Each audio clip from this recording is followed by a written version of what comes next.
Ah, ne salis pas la mémoire de mon fils, père indigne. Une bonne fois pour toutes, taisez-vous, madame. Oh. Edmond avait pour projet de rétablir la cavalcade des géants de Bergeval. Vous voulez dire Gertrude et Maximilien? C'est ça. Seulement, la poitrine de Gertrude a été dévorée par les rats. Alors Edmond a eu dans l'idée de la remplacer par ce soutien. Voilà, c'est tout. C'est curieux qu'il ne m'ait pas averti. Toute l'opération devait rester secrète. À part moi, seul Lucien savait. Commissaire, ne prêtez pas attention aux affirmations de mon mari, il ment comme il respire. Mais non, je t'assure que c'est la vérité. Prenez garde. En niant l'adultère, vous faites peser de graves soupçons sur la tête de votre femme. Comment ça? Oui. Ce sous-vêtement a pu servir à dissimuler quelque chose. De la drogue, par exemple. Quoi? On m'accuse de... Vous manquez pas de toupet, vous. Attention à ce que vous dites, madame. Commissaire, un peu de tact. N'oubliez pas que vous parlez à une mère qui pleure la mémoire de son fils. Ainsi donc, la police trouve chez moi de la lingerie féminine oubliée par je ne sais quelle pécasse, et c'est moi qu'on traîne sur le banc des accusés. C'est un peu fort tout de même. Ce n'est pas possible. Nous tournons en rond. Commissaire, vous faites fausse route. Très bien. Dans ce cas, il faut en revenir à l'hypothèse de l'adultère. Effectivement, nous tournons en rond. Dis-moi qui est la vache laitière que tu as dévergondée. Mais tu te trompes, ma bichette, tu te trompes. N'inverse pas les rôles, c'est toi qui te trompes. Ah, mais non, de toute façon, trouve dans toute la région une femme qui soit aussi opulente. Hein? Mais lâchez-moi, brute! Lâchez-moi!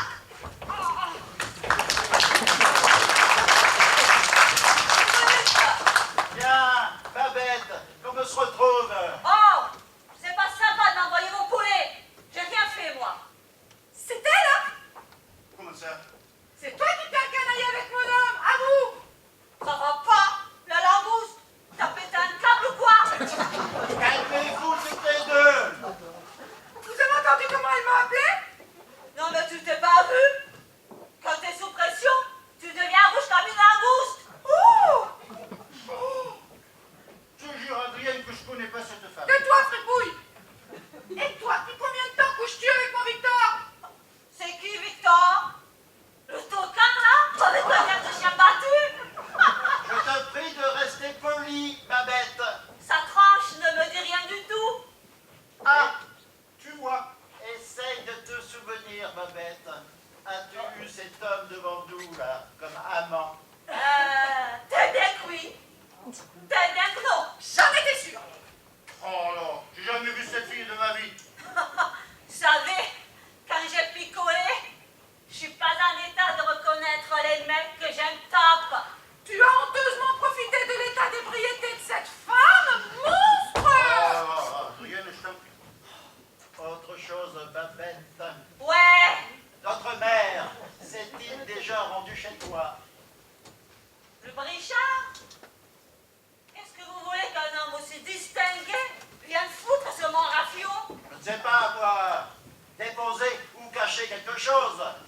Déposer quoi? Je suis pas le mont-de-piété, moi. Note que s'il en est un peu d'oseille, je cracherai pas dessus. Commissaire, je veux rentrer chez moi. Faites, madame, je n'ai aucune raison de vous retenir pour une banale histoire d'adultère. Allez, Victor, on rentre. Commissaire, me laissez passer avec elle. Viens, je te dis. Commissaire, attendez. Ici. Je te promets que tu vas me le payer, mon vieux. Allez. Bon, attendez avant de partir, là. Laissez-moi au moins terminer la lettre. T'as pas fini encore? Eh non, madame. Et surtout que ça vous concerne, vous personnellement. Alors, sache enfin que dernièrement, j'ai fait la connaissance de mon père. Il s'agit d'un homme bien mis de sa personne, comme moi.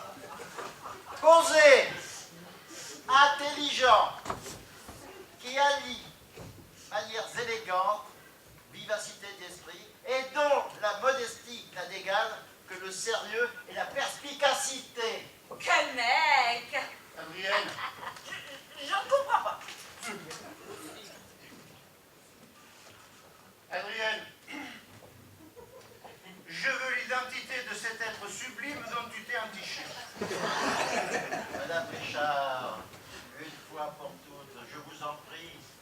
donner l'identité du père de votre fils et qu'on en finisse. Eh bien, c'est mon mari. Menteuse. Oh, tu ne m'as jamais parlé comme ça. Oui, j'aurais dû déjà le faire depuis longtemps. Pendant des années, tu m'as humilié, méprisé, et moi, bête que j'étais, je me suis laissé faire. Tu n'es plus toi-même, Victor. Le tocard a pris le dessus sur la langouste. On est un partout. Retourne chez toi, Babette. Non, je reste. C'est plus excitant qu'un film de guerre. Madame se donnait le beau rôle en jouant les redresseuses de tort. Hein. Mais va tourner, ma petite. Allons, un peu de dignité. Vous n'avez pas que relais le jour de la disparition de votre fils. Quel fils? Je n'ai plus de fils. Ça suffit. Gardez vos nerfs. Je vous prie. C'est fou ce que c'est pervers, une bourgeoise. Ça gueule sur son homme. Et ça le trompe à qui mieux. Viens avec moi, mon bichon. Je vais te consoler. C'est cela. Va-t'en avec ta batelière. Oh, Adrienne, je te préviens, tu ne vas pas me le dire 2 fois. Allez, va. Hors de ma vue. Très bien. Adrienne, je te quitte. On va s'éclater tous les deux sur mon rafio. Raisonnable. Comment? C'est moi qui ne suis pas raisonnable. On m'accuse d'adultère alors qu'on me fait cocu. Et c'est moi qui ne suis pas raisonnable. Ah non, non, ce n'est de trop la coupe est faite. Allez. Allez, bon vent. Ah, y a pas à dire. Monsieur a le chic pour choisir ses conquêtes. Toi, si tu continues, je t'en colle une. Bon, allez. Restez beau papa. En l'accompagnant, vous vous préparez à une vie de galère. De galère. T'es ma beau, toi. Je vais pas sur une galère, mais sur une péniche. Et qu'est-ce que maman fera sans vous? Oh, s'achètera un petit bol. Et entre les coups, est-ce qu'on sera les poils aux pattes? Ça la distraira. Un dernier conseil avant de partir. Ne serrez pas trop en le consolant. Vous pourriez l'étouffer. Oh, toi, la langouste, tu commences à me gonfler. Ouais. Bon, allez, on y va là. Ah, j'allais oublier. Des éclairs au chocolat. Ouais, mais c'est clair au chocolat. Des éclairs au chocolat, tu iras te les chercher toi-même. Ça te fera de l'exercice. C'est très bon pour la santé.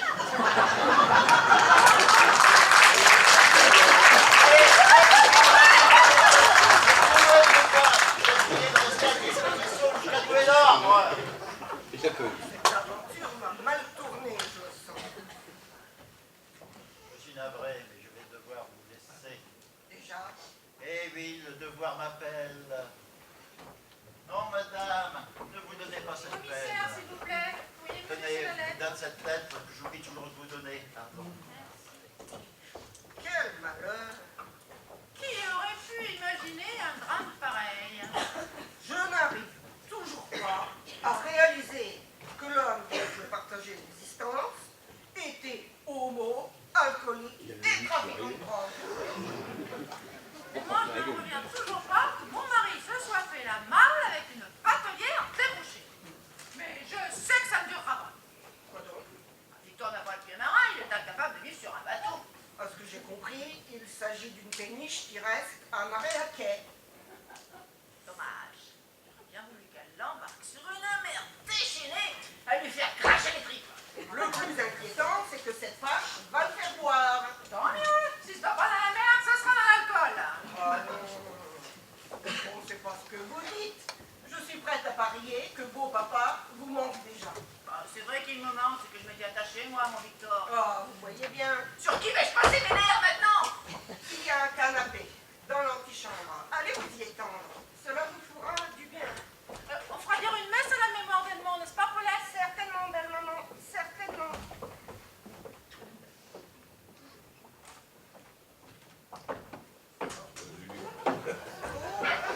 Ah, te voilà toi.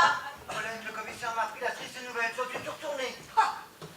Tout retourné. Vous changez. Mais pourquoi tu fais ça? Ben, tu devrais le savoir, toi qui étais dans ses confidences. Je l'ignore tout comme toi, d'autant plus que rien dans ton attitude ne laisse de présager le déroulement d'un drame pareil. Oh, Edmond, tu vas beaucoup me manquer. C'est moi la veuve éplorée, je te signale. Oui, je sais pour toi, la perte d'un mari est insoutenable. Mais moi, je vois disparaître un ami avec lequel j'entretenais du bien profond. Ça, on ne peut pas le dire. Tu as l'air de m'en vouloir. Avant de mettre fin à ces jours, Edmond a écrit une lettre dans laquelle il dévoile des aspects méconnus de son existence qui te concernent tout particulièrement. Ah, je vois, il t'a sans doute avoué que nous avons cohabité ensemble. Parce qu'en plus, vous viviez à la colle. De mieux en mieux. Oublie ça, c'est histoire ancienne. Oubliez, facile à dire. Je te laisse deviner notre surprise à ses parents et moi quand nous avons appris la vérité. Paulette, maintenant qu'il n'est plus là, je peux t'avouer que du temps où il était étudiant, Edmond tirait le diable par la queue. Nous savons tous dans qui s'incarnait le diable. Nous avons dû nous résoudre à cette décision pour arriver à joindre les deux bouts. Comment avez-vous pu tomber si bas? Dans sa lettre, Edmond évoque également des conséquences catastrophiques de son penchant pour l'alcool. Enfin, le terme catastrophique est inapproprié. Ton mari n'a jamais été alcoolique ni dépravé. C'est bien ce qui me semblait. Edmond a toujours été habile et consciencieux dans tout ce qu'il entreprenait. Habile. Avec la vie que vous meniez, tu es mieux placé que moi pour en témoigner. Ah ça, on pouvait sans crainte se reposer sur lui. Hein. Reposer sur lui. Comme s'il ne s'agissait que de cela. Encore une chose. Dans sa lettre, Edmond te demande pardon pour la peine qu'il t'a occasionnée en te quittant. Nous n'achèterons rien, on s'est juste perdu depuis quelque temps, le temps de son stage aux États-Unis. Entrez.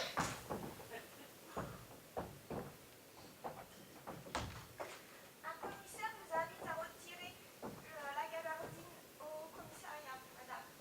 Merci Monique. Lucien, je te laisse le soin d'informer la secrétaire du drame qui nous accable. Monique, un grand malheur est arrivé à notre mère. Je sais, je connais déjà la terrible nouvelle. Vous continuez donc à écouter aux portes. Mais le commissaire avait un air si grave en arrivant. J'ai pas pu m'en empêcher. Oh, c'est vraiment terrible ce qui se passe. À qui le dites-vous? Vous devez être triste de perdre un ami pareil. Comment? Ils sont si attachés l'un et l'autre. Je sais. Mais qu'avez-vous de la situation de pas rire? Excusez-moi, c'est nerveux. Filez, je peux voir ici. Elle n'est pas toute juste cette gamine. Ah, Madame Richard, permettez-moi. Ah, vous ne m'approchez pas. Mais Madame Richard, qu'est-ce que vous avez? Je viens d'apprendre la vie scandaleuse que vous meniez naguère avec mon fils. Comment ça, scandaleux? Je suis une jeune, tout simplement. Personne n'a le droit de nous blâmer d'avoir fait du bon temps. Pourtant, je sais apparenter à la débauche, oui. Vous exagérez. Évidemment, c'est toujours plus difficile de se modérer quand on s'éclate en groupe. Jésus, Marie-Joseph, il faisait ça à plusieurs. Avec une faim, parfois quand la plupart du temps, il se reconnaît. Il faut que vous luttez, vous voulez dire. Bon, une gestion de guette, tout simplement. Ne prononcez pas ce mot pour moi, malheureux. Quoi, quel mot? Guet. Il me soulève le cœur. Oh, mais je vous vois venir maintenant. Madame Richard, vous vous méprenez. Certainement pas. Tenez, lisez, vous comprendrez. Qu'est-ce que c'est? C'est la lettre qu'Edmond a rédigée avant de mettre fin à ses jours. Oh non. Oh non, c'est ahurissant. Et pourquoi a-t-il inventé des choses pareilles? Inventé? C'est vous qui le dites? Et qu'est-ce que j'ai lu? Oui. Quelle question? Où perdez? C'est grotesque. Jamais personne ne m'a affublé d'un sobriquet aussi ridicule. Quant à la prétendue amitié particulière de votre fils avec ce Lulu, je vous assure, il n'a jamais existé, madame. On n'a jamais mangé ce pain-là. Vrai? Mais c'est évident. Bien sincère. Je veux bien vous croire. Comment est-ce qu'il est passé par la tête à celui-là? Oh. Vous êtes là, belle maman. Ça me crève le cœur de remettre ce vêtement à sa place. Allez-y, Paulette. J'ai une nouvelle importante à vous annoncer. Une de plus. Allez-y. Aujourd'hui, je suis blindée.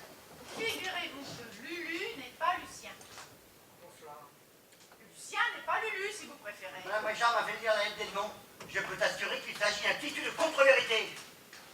Mais pourtant, il s'agit bien de son écriture. En plus, tu m'as confirmé tout à l'heure que toi et lui... Ah, je t'arrête tout de suite, hein. Mes propos ont prêté à confusion, car j'ignorais à quoi tes questions faisaient allusion. Monsieur Brasseur a raison. Edmond n'est pas un alcoolique. Évidemment. De plus, il est inimaginable qu'il ait caché de la drogue dans mon jardin. Il y a cette lettre. Une lettre proprement ahurissante. Ahurissante et mystérieuse.